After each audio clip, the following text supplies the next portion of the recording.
అధ్యాయం 4వ వచనం, ఆదికాండం 7వ నెల 17వ దినమున ఓడ అరారాతు కొండల మీద నిలిచింది.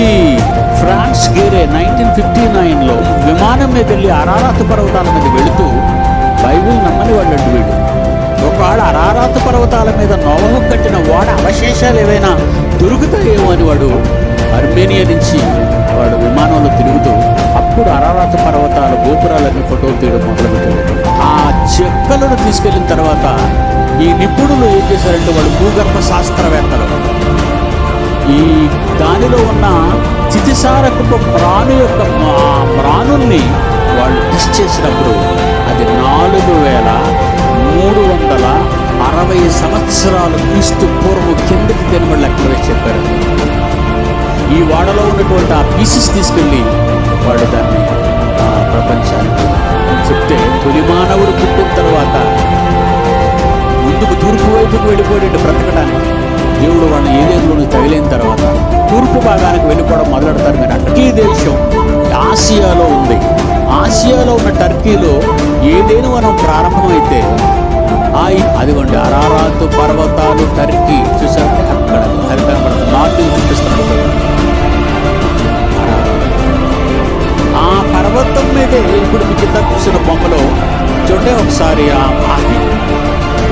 శిఖరాల మీద ఇది దొరికిందండి.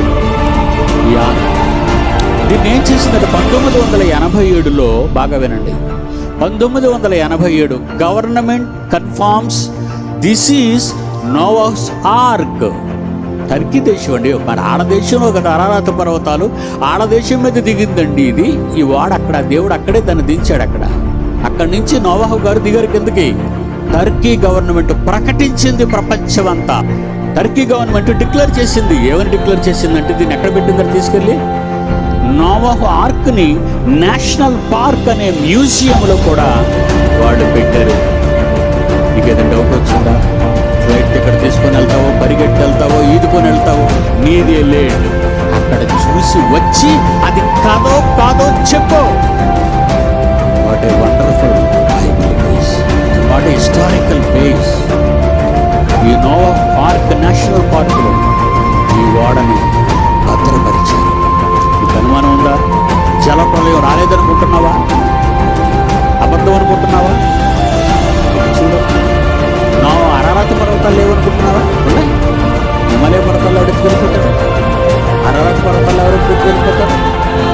ఎవరికి వెళ్ళిపోయినవారు కదా. సాక్ష్యాలు, సజీవ సాక్ష్యాలు. అదిగోండి అరారాతు పర్వతాలు.